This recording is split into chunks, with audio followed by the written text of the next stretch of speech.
আসসালামু আলাইকুম। আবার একটা নতুন ভিডিও নিয়ে আসলাম। ভিডিওটা দেখেন, ওভারলোড লাইট জ্বলছে। এখানে দেখেন ওভারলোড একটা লাইট জ্বলে। এয়ারপিসটা সিঙ্গেল লোসেন আইপিএস।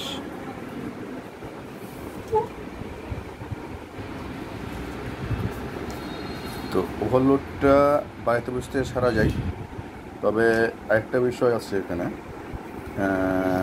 এটা ঠিক হয়। এবং আরেকটা বিষয় হলো যে, তো আমরা এখন আইপিএসটার ব্যাক কভারটা খুলে আপনাকে দেখাবো যেটা বাড়িতে বসে থেকে কীভাবে সারা যায়। প্রথমে আমরা এটা খুলে নেব, ব্যাক কভারটা নাটগুলো। কোম্পানির এখানে একটা সিল মারা থাকে, সিলটা না কাটলে এটা খুলবে না। আর সিল কাটলে সহজে আমরা গ্যারান্টি দিই না, এটা সিল গ্যারান্টি আছে। আমরা ব্যাক কভারটা খুলে নিলাম। ব্যাক কভার খুলে নেওয়ার পর আমাদের ভিতরে দেখতে পাচ্ছেন এই সার্কিটটা দেওয়া আছে। এটা টেকনিশিয়ান ভাইদের জন্য ভিডিওটা। অ্যাকচুয়ালি টেকনিশিয়ান ভাই যে বাড়িতে কাজ করে অনেক সময়তে, এর জন্য তাদের জন্য ভিডিওটা। এটা যে সে কাজ করবেন না। এখানে কাজ করার সিস্টেম হলো যে, এখানে যে মেন সুইচ আছে মেন সুইচটা অফ করে দেবেন। অফ করে দিলে এখানে লাইট অফ হয়ে যাবে। এখানে যখন আপনি সুইচ দেবেন দেখেন ওভারলোড দেখাচ্ছে। ওভারলোডটা দেখাচ্ছে। আমরা এখানে এটা অফ করে দেবো। এরপরে কী করবো, ব্যাটারি কানেকশন একটা খুলে নেবো। ব্যাটারি কানেকশন আমরা লালটা খুলে নিলাম। খুলে নেওয়ার পর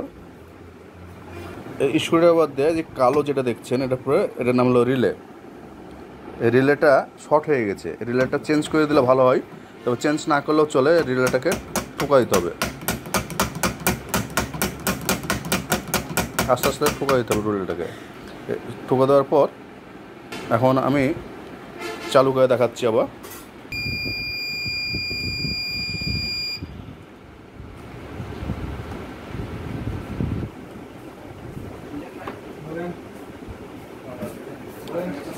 আমরা সুইচ দিলাম, দেখেন ওভারলোড ছেড়ে দিয়েছে।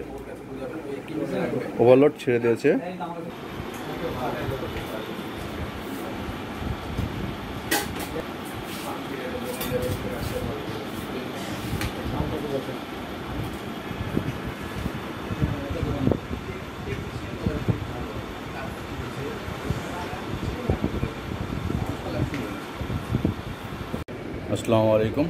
আইপিএসটা কাজ করার সময়তে খুব সাবধানতা কাজ করবেন, কারণ কারেন্টের কাজ, টেকনিশিয়ান ভাই ছাড়া অন্য কেউ কাজ করবেন না। আল্লাহ হাফেজ।